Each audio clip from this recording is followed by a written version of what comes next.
Jadi Jokowi kesepian secara politik. Nah, kesepian itu kita mau tanya kenapa? Kesepian bisa basisnya ketakutan. Itu dasarnya. Jadi selama presiden tidak legowo dan menganggap bahwa dia berhak untuk jadi kingmaker pada semua kesempatan politik, itu menunjukkan dia gelisah sebetulnya. Sindrom Stockholm itu yang menyandra sebetulnya setuju dengan yang disandra. Lalu dia mulai panik sendiri itu. Padahal sebetulnya biasa aja tuh. Nah, keadaan ini yang menunjukkan di dalam banyak analisis Jokowi tetap takut. Dia sebagai penyandra tapi dia takut disandra balik ketika kekuasaan berubah.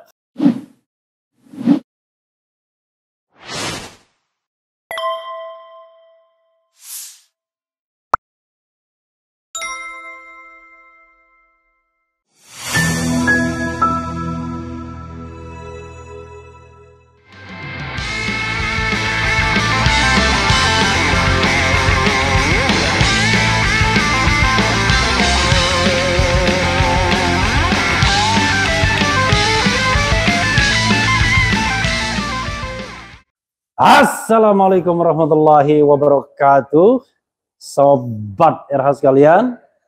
Jumpa lagi kita di channel yang keren ini. Keren. Sobat RH sekalian, sekarang sama Rocky Gerung ya.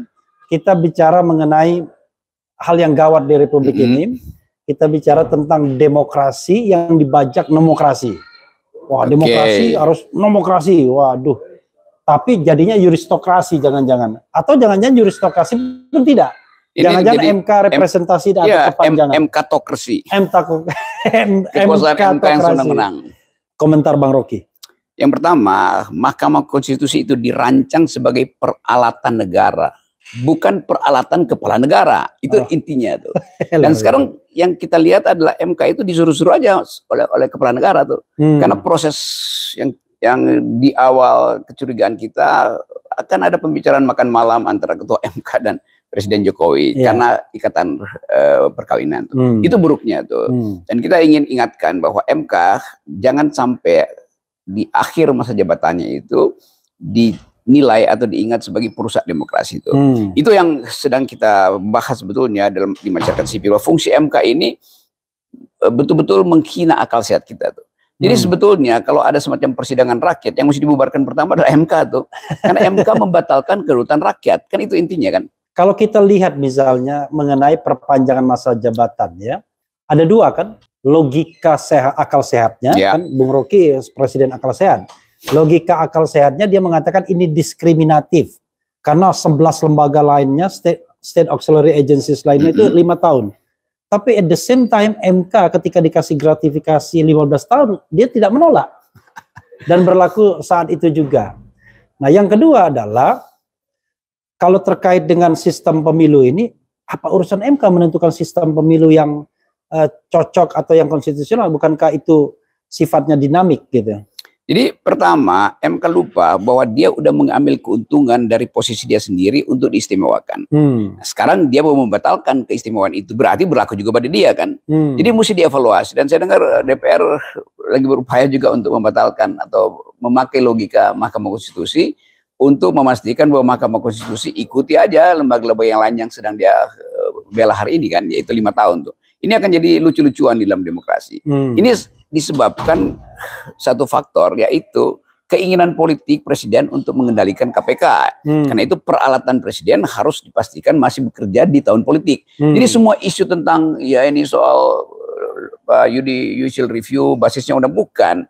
Tetap ini adalah peralatan presiden. Jadi kita mesti mulai dengan satu kritik bahwa MK telah menjadi peralatan kepala negara, bukan lagi peralatan negara. Itu yang lain ya kita bisa diskusikan. Tapi yang inti sekarang rakyat mesti tahu bahwa termasuk bocoran atau semacam analisis dari awal bahwa MK pasti akan meloloskan soal sistem pemilu itu. Dan itu memang bukan wilayah MK. Tetapi karena ini pesanan politik untuk memungkinkan Presiden Jokowi regain political power dia itu, hanya ini caranya tuh. Supaya nanti masih ada kerusuhan sedikit, ada basa-basi, ada kasakusuk, dan partai-partai yang sebetulnya potensial untuk beroposisi juga bisa dibajak oleh oleh pemerintah, keinginan DPR untuk meneruskan posisi dia tanpa ada pemilu itu menguntungkan secara material, gajinya nggak berubah tuh. Jadi semua ini adalah permainan yang kotor dan itu yang merusak demokrasi. Yaitu artinya yang semuanya sudah selesai, yang belum selesai kegelisahan Presiden Jokowi. Kan itu dasarnya kan.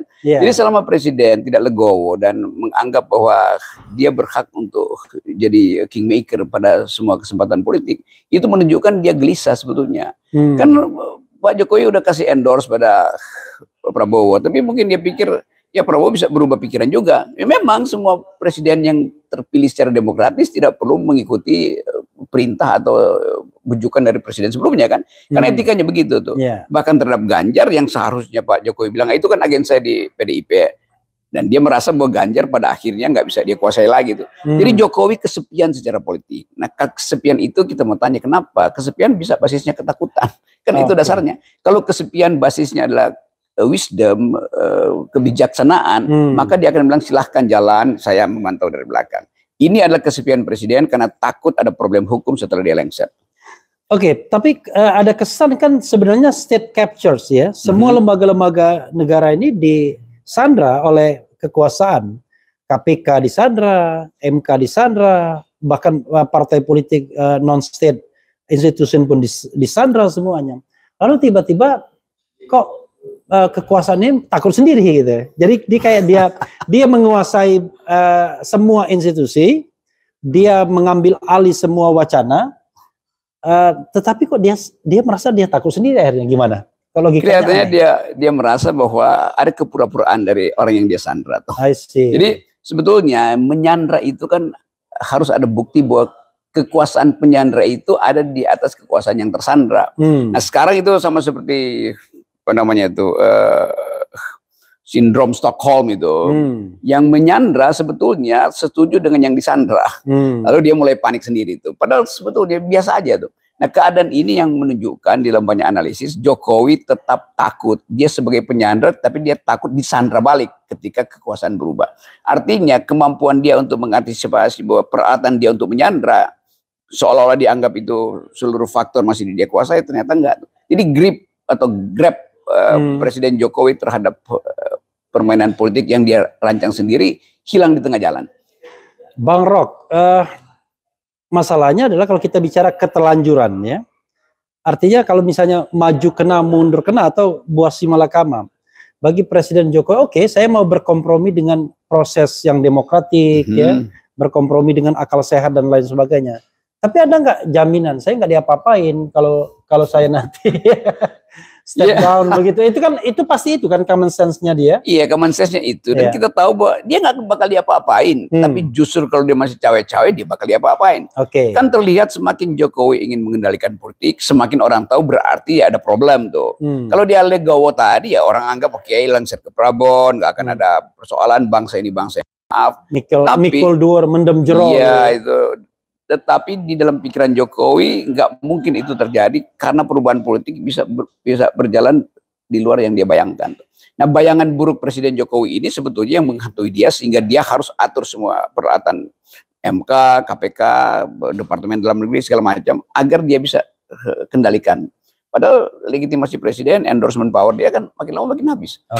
Seandainya misalnya ya semua kekuatan politik yang mau bertanding di 2024 minta Presiden Jokowi netral, legowo. Karena begini, paling gampang adalah misalnya dari sisi Ganjar. Adian sebagai wakil ketua tim sukses, awalnya kan semangat sekali itu, bakal di endorse. Tapi terakhir ketika Jokowi belok ke Prabowo, mulai dia mengatakan Presiden harus netral. Saya membayangkan kalau ke Ganjar dia nggak bilang begitu. Ya itu yang harusnya terjadi. Tapi orang seperti Pak Jokowi, dia nggak percaya lagi. Akan ada semacam koalisi penyelamat dia, kira-kira begitu. Yang adalah koalisi yang akan menghakimi beliau, karena perubahan politik itu nggak mungkin diatur sejak sekarang.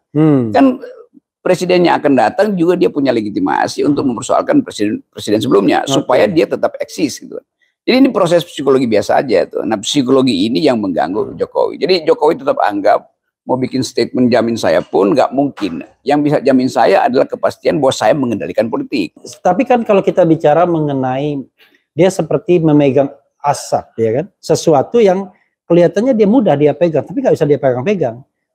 Let's say katakanlah yang berkuasa yang dia endorse, ya.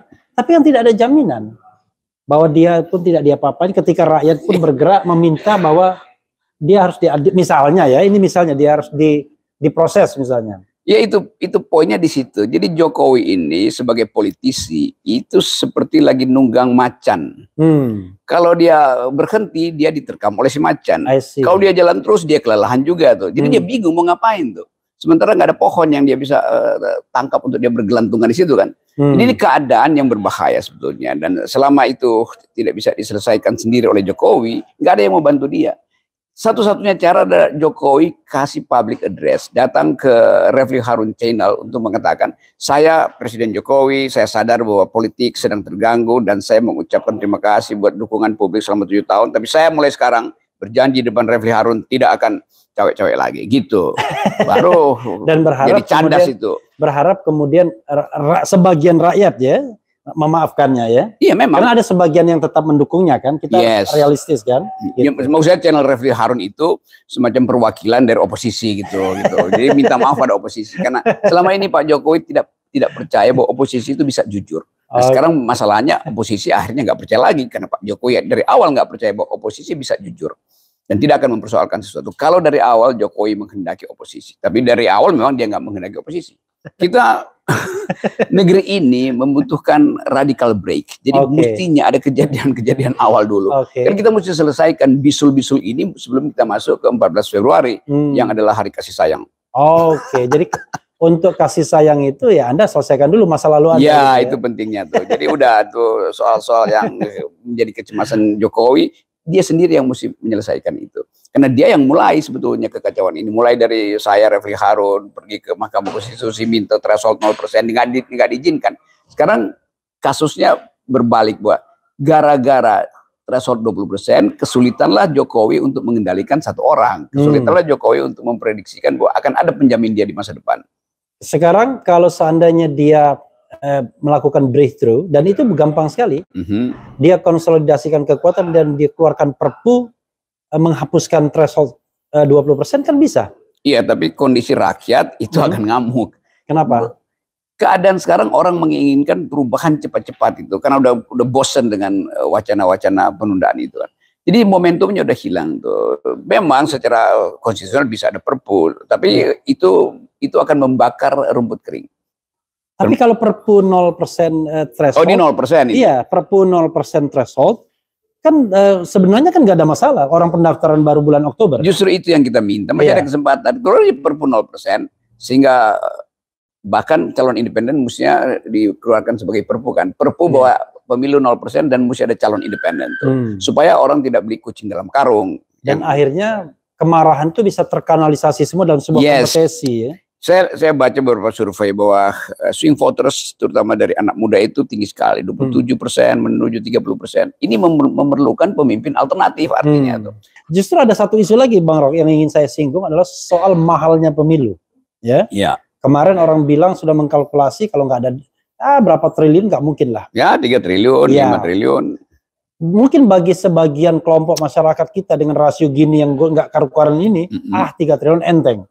Bahkan bisa keluarkan duit pribadi itu 3 triliun itu. Artinya oligarki bisa membiayai calon-calon itu. Tetapi di sisi lain kan kok mahal sekali politik kita. Padahal ini era teknologi.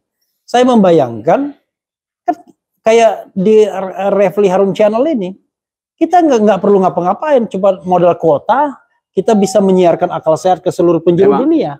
Ngapain kampanye datang-datang ke tempat-tempat bagi-bagi amplop dan lain sebagainya begitu? Kalau kepercayaan publik ada, kampanye ini pasti yang sangat murah. Bahkan saya bayangkan KPU nggak perlu pesen kotak suara, sewa aja atau sebarin kantong kresek aja tuh. Karena rakyat percaya suara yang ditaruh di kantong kresek itu dianggap sebagai kejujuran. Jadi ini adalah perubahan paradigma bernegara dengan mengandalkan kepercayaan publik kan. Nah, selama kepercayaan publik nggak ada itu mau dibilang jujur pun orang anggap oh ya itu artinya ada manipulasi. Maka MK akan kebanjiran lagi protes. Lalu Presiden Jokowi lakukan semacam pidato mingguan.